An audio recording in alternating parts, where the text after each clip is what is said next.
here to talk about accidents. How do you feel about accidents?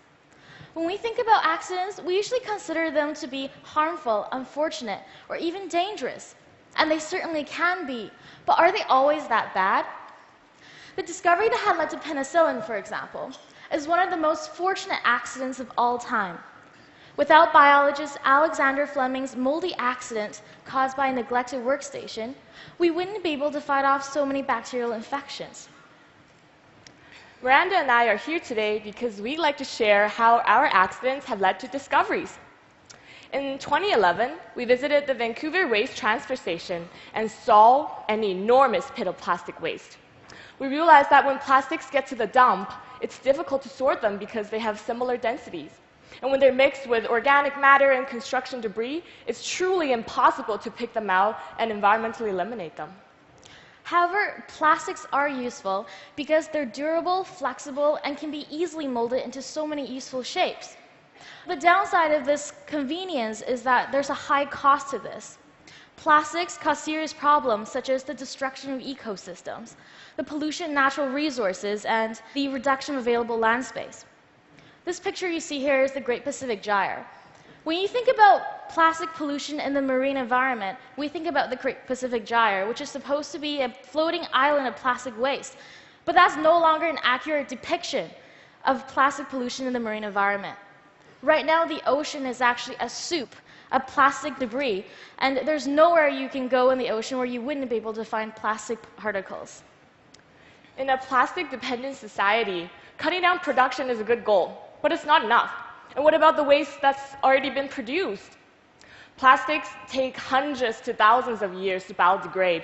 So we thought, you know what? Instead of waiting for that garbage to sit there and pile up, let's find a way to break them down with bacteria. Sounds cool, right? Thank you. But we had a problem. You see, plastics have very complex structures and are difficult to biodegrade. Anyhow, we were curious and hopeful and still wanted to give it a go.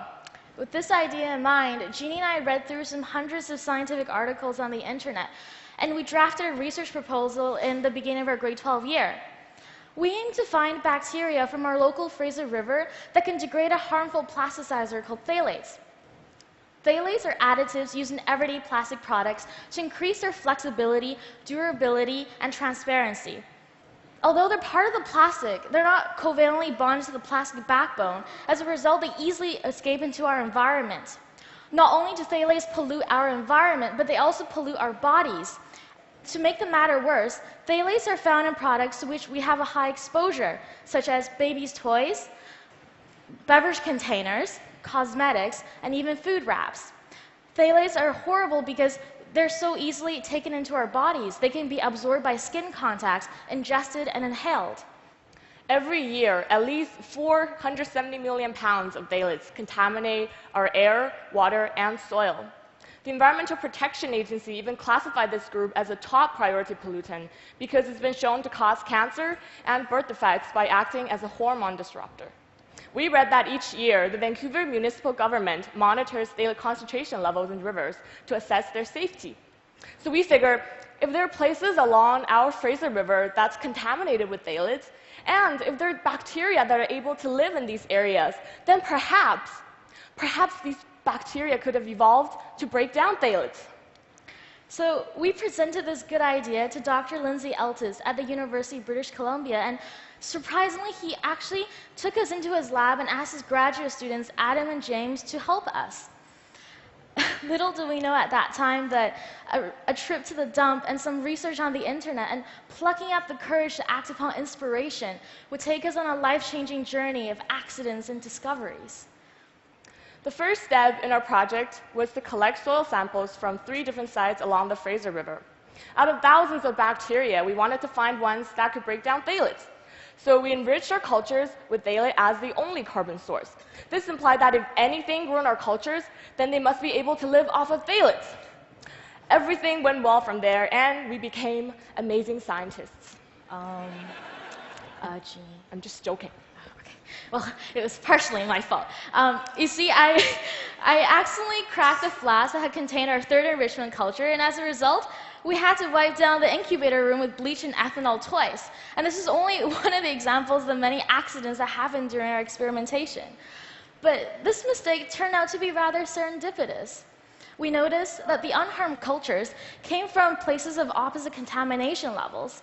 So this mistake actually led us to think that perhaps we can compare the different degradative potentials of bacteria from sites of opposite contamination levels.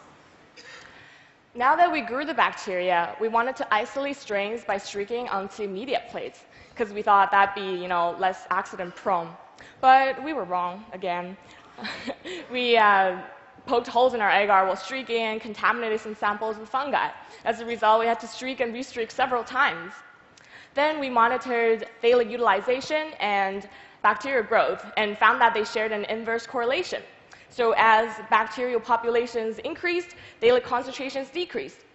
This means that our bacteria were actually living off of phthalates. So now that we found bacteria that could break down phthalates, we wonder what these bacteria were. So Jeannie and I took 3 of our most efficient strains and then performed gene amplification and sequencing on them and matched our data with an online comprehensive database. We were happy to see that although our 3 strains have been previously identified bacteria, 2 of them were not previously associated with phthalate degradation. So this was actually a novel discovery. To better understand how this biodegradation works, we wanted to verify the catabolic pathways of our 3 strains. To do this, we extracted enzymes from our bacteria and reacted with an intermediate of phthalic acid. We monitored this experiment with spectrophotometry and obtained this beautiful graph. This graph shows that our bacteria really do have a genetic pathway to biodegrade phthalates. Our bacteria can transform phthalates, which is a harmful toxin, into end products such as carbon dioxide, water, and alcohol. I know some of you in the crowd are thinking, well, carbon dioxide is horrible, it's a greenhouse gas. But if our bacteria did not evolve to break down phthalates, they would have used some other kind of carbon source, and aerobic respiration would have led it to have end products such as carbon dioxide anyway. We were also interested to see that although we've obtained greater diversity of bacteria biodegraders from the bird habitat site, we obtained the most efficient degraders from the landfill site. So this fully shows that nature evolves through natural selection. So Miranda and I shared this research at the Sanofi BioGenius Challenge competition and were recognized with the greatest commercialization potential.